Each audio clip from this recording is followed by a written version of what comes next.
if you're ever going to need more proof that I think that Caleb Williams and the Bears are going to be one of the best teams and Caleb Williams is going to be one of the best quarterbacks in the NFL, this is going to be proof of that mindset. I would think, as poorly as Caleb Williams played, and he did not play very well at all, if you're going to play a terrible game, I think that's about as perfect as you could play it. His game this last Sunday against Tennessee. Now, Caleb Williams, when you incorporate the sack, yards lost in his passing total, the passing game generated 64 yards on 29 attempts for the Chicago Bears. Is that awful? Yes, that's awful. When you have Keenan Allen, DJ Moore, Rome Odunze, Cole Kmet, DeAndre Swift, you need more than 64 yards through the air. Did the Bears still win? Yes. Did Tennessee do enough offensively to prove that they could be a competitive team? Yes. Did Will Levis lose them the game? Yes. I think all of those statements are pretty true. Now, Will Levis played fine, and, I would venture even into the territory of Will Levis played good. He played great if you're thinking that, in the NFL draft you want to replace him. Because if you want to have a team that goes 3-14 and is picking at the top of the draft next year, Will Levis did everything in his power to make sure that happens. With that pick six that he threw to Tyreek Stevenson to end the game, that was one of the worst decisions that you could have made.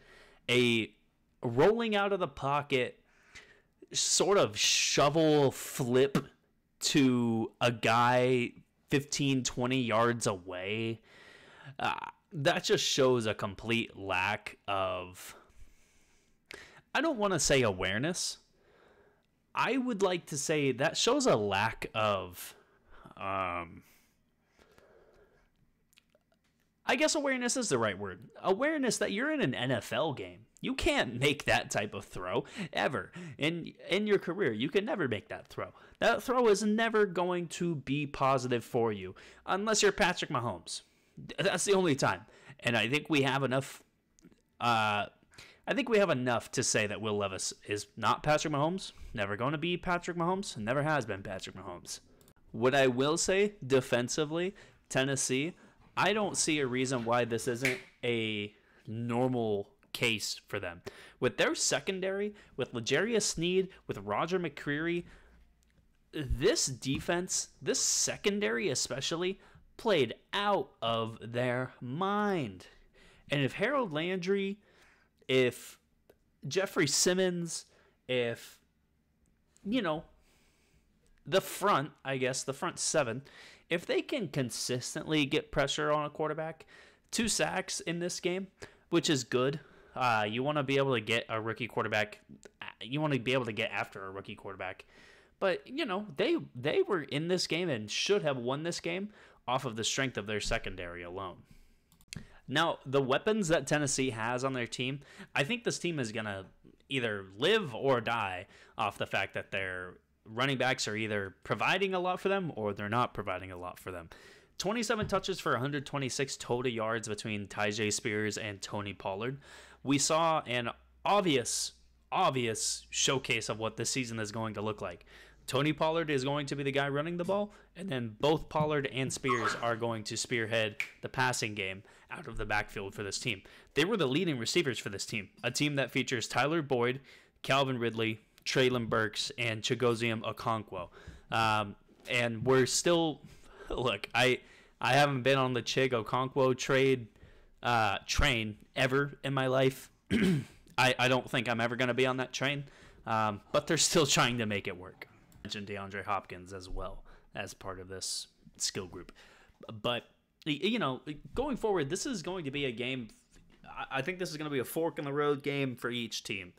Chicago, their fork in the road came at the point where they kind of had to decide, we are not going to do anything offensively. We need special teams and defense to win the game. The fact that they were able to recognize that and still do it, that shows that they're going to be a really good team. Tennessee, their fork in the road comes after this game. They need to decide whether or not they actually believe in Will Levis to throw 30-plus times a game or not. Are they going to get a 30-plus attempt game out of Will Levis every single game, where they think of him as a, do they think he's a good enough quarterback to really do that? Because when you're throwing the ball 30-plus times a game, you have an ultimate belief in your quarterback that he is good enough to make 15 to 20 throws a game that not only move your offense down the field, but put points on the board. And putting points on the board was not something that Tennessee did in this game. They put 14 points up offensively, and then they had a field goal. They did not play well offensively.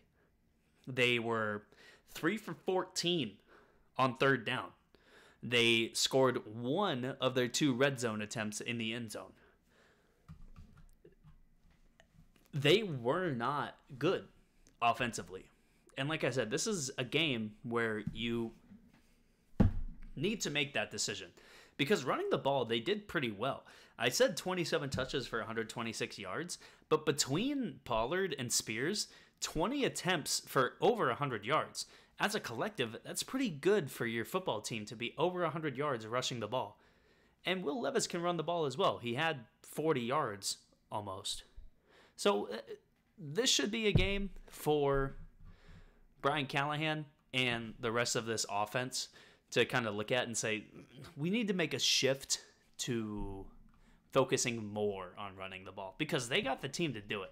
They proved against a really good Chicago defense that they could run the ball. You're not going to see a defense as good as Chicago's in the secondary and passing game, in the secondary or pass rush. You're not going to see that good of a team very often. Now, you do play the Jets next week, and they got a lot of good defenders. That's going to be a pretty major game for Will Levis's career to see where he's at. And then Chicago this week against Houston. Prime time. Caleb Williams in Houston against C.J. Stroud. Probably the 2 most talented quarterbacks to enter the NFL since Patrick Mahomes and Josh Allen. I don't think that's a very hot topic or a hot take. This is major. This is what you want if you're a football fan, is this game. And it's probably going to go down as, Will Levis has a career game coming up against the Jets. Caleb Williams already has a career game coming up in his second career appearance against the Houston Texans.